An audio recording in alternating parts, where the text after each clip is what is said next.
नमस्कार. आपण पाहता जनसेवा न्यूज. मी मुख्य संपादक गणेश यमजरवाड. आज दिनांक 22/2/2026 रोजी कुपटी फाटा ते सांगवी गाव यामधील डांबरीकरण रस्त्याचे काम सुरू आहे. काम करतेवेळेस सर्वप्रथम ज्या ठेकेदारानं हे काम घेतलं त्यांनी त्या कामाचे फलक बोर्ड लावणे हे गरजेचे असते.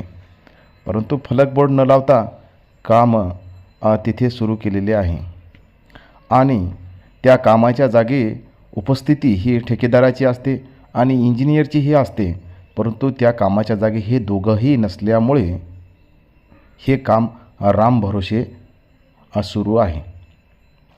त्यानंतर येथे किनवट तालुक्याचे आमदार भीमरावजी केराम यांनी किनवट तालुक्याचा विकास चांगल्या प्रकारे व्हावा, चांगले रस्ते व्हावे असा उद्देश मनाशी बाळगून किनवट तालुक्यामध्ये करोडो रुपयाचा निधी आणलेला आहे आणि त्या निधीतून कामं होत आहे.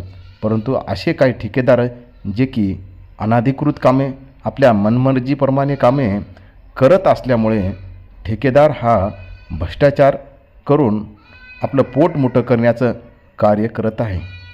जेणेकरून ठेकेदाराला जेव्हा सरकारने टेंडर दिल्या जाते त्या टेंडरमध्ये जे नियम आहेत त्या नियमाप्रमाणे वागणं हे ठेकेदाराचं आद्य कर्तव्य असते. परंतु ठेकेदार हा राजकीय नेता किंवा राजकीय वर्तुळात त्यांचं व्यक्तिमत्व असल्यामुळं या ठेकेदाराला कसल्याच प्रकारे भीती नाही. त्यांच्यामुळे या ठेकेदारावरही कारवाई करणारा कोणता अधिकारी या किनवट तालुक्यामध्ये आहे का, असे प्रश्न सामान्य जनतेमधून उपस्थित होते.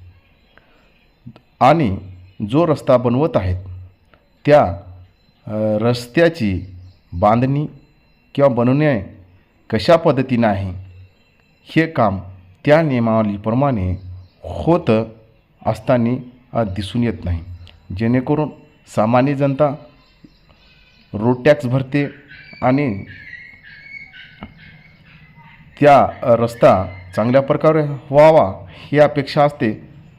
परंतु ठेकेदार आणि इंजिनियर्स त्या जागी नसल्यामुळे आणि हे काम रामभरोसे होत असल्यामुळे खरोखरच या रस्त्यामध्ये कोट्यवधी रुपयाची भ्रष्टाचाराचे तर साम्राज्य निर्माण होत आहे का, अशी सामान्य जनतेमधून ओरड निर्माण होत आहे.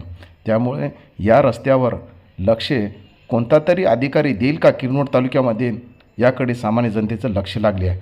आपण पाहत राहा जनसेवा न्यूज. लाईक करा, सबस्क्राईब करा. जय भीम, वंदे मातरम.